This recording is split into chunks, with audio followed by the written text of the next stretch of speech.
Yo, what is going on, everyone? Getting Light here, back with another video, and in this one I'm going to show you guys what the different symbols here on these doors mean. Now, if you guys have been taking part in God of War Valhalla, you've probably been noticing all of these different doors that have been popping up that you have to go through. Now, you could just run through them aimlessly and not really know what's going on with them, but there's actually a meaning behind each one of these symbols, and it will give you guys a bunch of help when trying to get through the game. Now, since the game is basically survival based, meaning you only really get one try at each run, and then you'll have to restart the run and kind of start from scratch every time, knowing what these door symbols mean can actually give you a huge advantage, especially once you get further into the game, because it will show you exactly which rewards you're going to be getting along your path. Now, because each time you come into the Valhalla, basically what you're doing is prepping for a giant boss fight, which you will eventually have to do at the end of your run. Now, each run is basically going to get harder and harder and include more and more bosses in each and every run.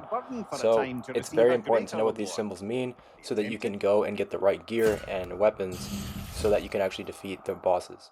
So the doors you go through will determine the loot that you get, and you can use this loot to then go up to these pedestals and upgrade your character, or you can use the loot to get more and more attacks. So basically, depending on which doors you unlock is going to depend on whether you get currency, upgrades, or even the weapon abilities.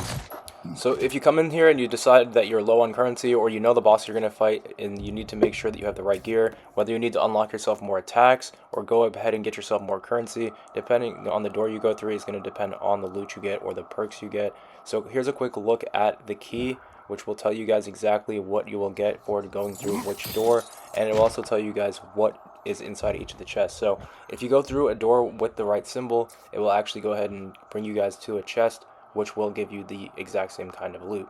Now, you can kind of plan your runs out and go through specific doors to make sure that you have the right gear and upgrades to defeat the bosses that you're going to go after towards the end of each run. So instead of just running through all of the doors aimlessly, try to plan your route and pick the door which will best suit you, because if you already have some of the upgrades that it's offering, you don't really want to go through this specific door, because by the time you get to the end of your run, you're going to make it even harder on yourself to try to defeat some of these bosses. So hopefully this helps you guys out. Now, if you need any more help or any more tips and tricks here when running through God of War, please let me know down in the comments, and I will catch you in the next one.